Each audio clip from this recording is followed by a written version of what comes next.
বর্তমান interim government বা বর্তমান সরকার গত 28 আগস্ট 2025 একটি প্রজ্ঞাপন জারি করেছে।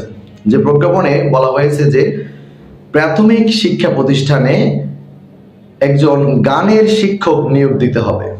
অথচ আমাদের এই 95%-এরও বেশি সংখ্যাগরিষ্ঠ একটি মুসলিম প্রধান দেশে প্রাথমিকে বিশেষায়িত কোনো ধর্মীয় শিক্ষক নাই। মানে এটা ভাবা যায়, গানের শিক্ষক আপনি নেবেন কিন্তু কোনো ধর্মীয় শিক্ষক নিয়োগের কোনো চিন্তা ভাবনা আপনার মধ্যে নাই।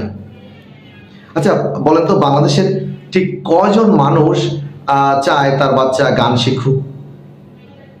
চায়, কিছু চায়, কিন্তু বেশিরভাগ মানুষই কিন্তু চায় তার বাচ্চা ধর্মীয় শিক্ষায়ও শিক্ষিত হোক, স্কুলের জেনারেল পড়ার পাশাপাশি তার ছেলে তার মেয়েটা একটু কোরআন পড়তে পারুক, কোরআন বুঝুক।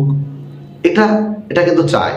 এটা বাংলাদেশের বেশিরভাগ মানুষের একটি প্রাণের দাবি, কিন্তু সেই দাবি কিন্তু মানে কোনো মূল্যায়ন করা হচ্ছে না।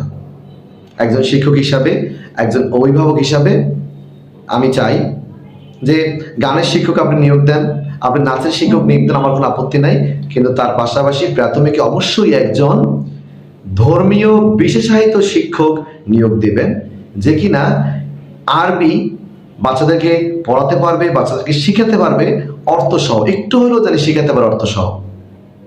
আপনারা কি মনে করেন, গানের শিক্ষক বেশি দরকার নাকি একজন ধর্মীয় বিশেষায়িত শিক্ষক বাংলাদেশে প্রাথমিকে বেশি দরকার? আপনাদের মতামতটি প্লিজ কমেন্টে জানান।